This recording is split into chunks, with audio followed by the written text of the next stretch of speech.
Hello সবাইকে, আজকে আমি বানিয়ে নিয়েছি চিকেন কারি। এই চিকেন কারি রেসিপিটি বিভিন্ন রকমভাবে বানানো যেতে পারে। আমি যেভাবে বানানো পছন্দ করি সেই রেসিপিটি আমি আজকে আপনাদের সঙ্গে শেয়ার করে নেব।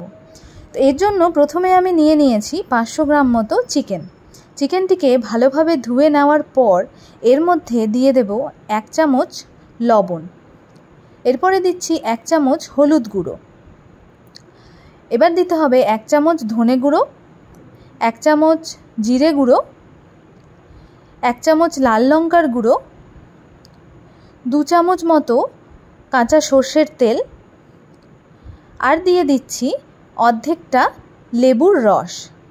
লেবুর রসটি ভালোভাবে চিকেনের মধ্যে দিয়ে দেওয়ার পর সমস্ত উপকরণ দিয়ে চিকেনটিকে ভালোভাবে মেখে নিতে হবে। চিকেনটি মেখে নেওয়া হয়ে গেলে এটিকে আমি 1 ঘন্টার জন্য রেখে দেব ঢাকা দিয়ে। অন্যদিকে নিয়ে নিয়েছি 2 বড় সাইজের পেঁয়াজ এবং রসুন এবং 2 মিডিয়াম সাইজের কুচি কুচি করে কেটে রাখা টমেটো।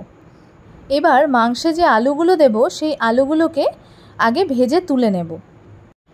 এবার কড়াইয়ে নিয়ে নিচ্ছি সর্ষের তেল এবং ফোড়নের জন্য নিয়ে নিচ্ছি 2 শুকনো লঙ্কা এবং গোটা জিরে। ফোড়নটা হালকা ফ্রাই হয়ে এলে এর মধ্যে দিয়ে দেব কেটে রাখা পেঁয়াজ এবং রসুন। পেঁয়াজ রসুন দেওয়ার পর সেটিকে ভালোভাবে নাড়াচাড়া করে কিছুক্ষণ ফ্রাই করে নিতে হবে, যতক্ষণ না পেঁয়াজটি ব্রাউন হয়ে আসছে। পেঁয়াজের কালারটা ব্রাউন হয়ে এলে এর মধ্যে দিয়ে দেব কেটে রাখা টমেটো কুচিটি দিয়ে ভালোভাবে আবারও নাড়াচাড়া করে নিতে হবে। এরপর এর মধ্যে দিয়ে দেব ম্যারিনেট করে রাখা চিকেনটি দেওয়ার পর আবারও ভালোভাবে পেঁয়াজের সঙ্গে চিকেনগুলিকে মিশিয়ে নিতে হবে।